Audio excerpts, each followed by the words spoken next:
আসসালামু আলাইকুম। পিলখানার হত্যাকাণ্ডের আপনার যেই বিচারটার আপনার অনেক বাধাগ্রস্ত হয়েছিল সেটার গতকালকে আপনার তদন্ত কমিটি আপনার তদন্ত প্রকাশ করছে ডাক্তার ইউনূস সাহেবের কাছে। ওনারা নিজেরা গিয়ে দিয়ে আসছে গতকালকে রবিবার দিন। তো ওই তদন্ত কমিটিতে এতদিন মানুষ যা বলছে ঠিক সেগুলি উঠে আসছে, এবং মইনু আহমেদ যা বলছে, হ্যাঁ, সেগুলি উঠে আসছে।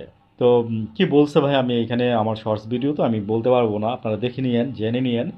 তো আসলে কি এই ঘটনাটা যে গঠানো হয়েছে যে মানে আওয়ামী লীগ কেন্দ্রিক এবং ভারত কেন্দ্রিক, এটা তো আমরা প্রথম থেকেই বলতেছিলাম, সবাই বলতেছে, দেশের মানুষ অনেক আগে থেকে বলতেছে। এবং এটা নিয়ে যে কি পরিমাণে যে নাটক হয়েছে সেগুলো তো আমরা জানি। তো এখন বলার বিষয় হচ্ছে যে উম, এটার মূলে আপনার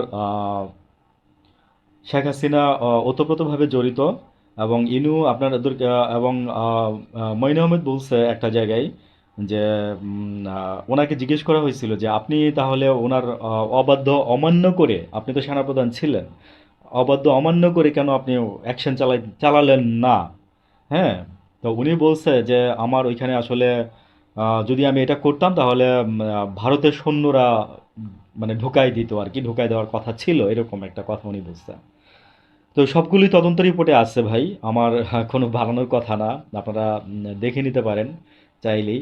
আর হচ্ছে যে এটার বিচার হোক, এটা আমরা চাই। আমার বলার উদ্দেশ্য হচ্ছে এটা, আমার বলার একটা উদ্দেশ্য থাকে সবসময়, আমি চাই যে এটার বিচার হোক। আমি বললাম না যে হাসিনার ফাঁসির রায় হয়েছে, কিন্তু বিচার হোক সেদিন হবে ঈদের দিন। আপনারা তো মিষ্টি, গুড় মিষ্টি খাইতেছেন, গরু জবাই করে খাইতেছেন, খান ভাই, কিন্তু আমার কোনো ফিলিংস নেই।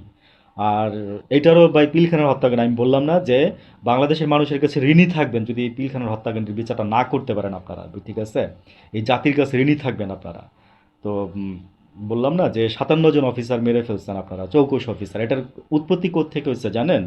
আম, ভারতে অনেকদিন আগে আপনার ওই যে পাদুকায়, যে সিলেটের পাদুকার দিকে আপনার অনেক মানে 200-250-র মতো ওদের মেরে ফেলছিল, সেখান থেকে হাসিনা সেটা এই কন্টাক্টে করে এই পর্যন্ত আসছে। এটা অথেন্টিক নিউজ, এবং এগুলো এই তদন্ত রিপোর্টে আসছে ভাই।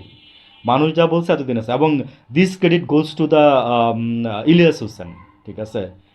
Journalist Ilias Hossain, this credit goes to him. মানে অবভিয়াসলি সে এত এত এত এটার পেছনে লেগেছিল। এবং পিলখানার হত্যাকাণ্ড নিয়ে ফার্স্টের দিকে যখন এই যে এই সরকার আসার পরে, তত্ত্বাবধায়ক সরকার আসার, আমিও প্রচুর কথা বলছি ভাই, আমিও প্রচুর ভিডিওতে কথা বলছি, আমার 5-6টা ভিডিও মনে আছে যে আমি কথা বলছি পিলখানার হত্যাকাণ্ড।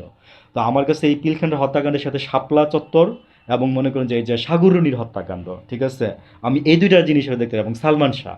ভালো থাকবেন।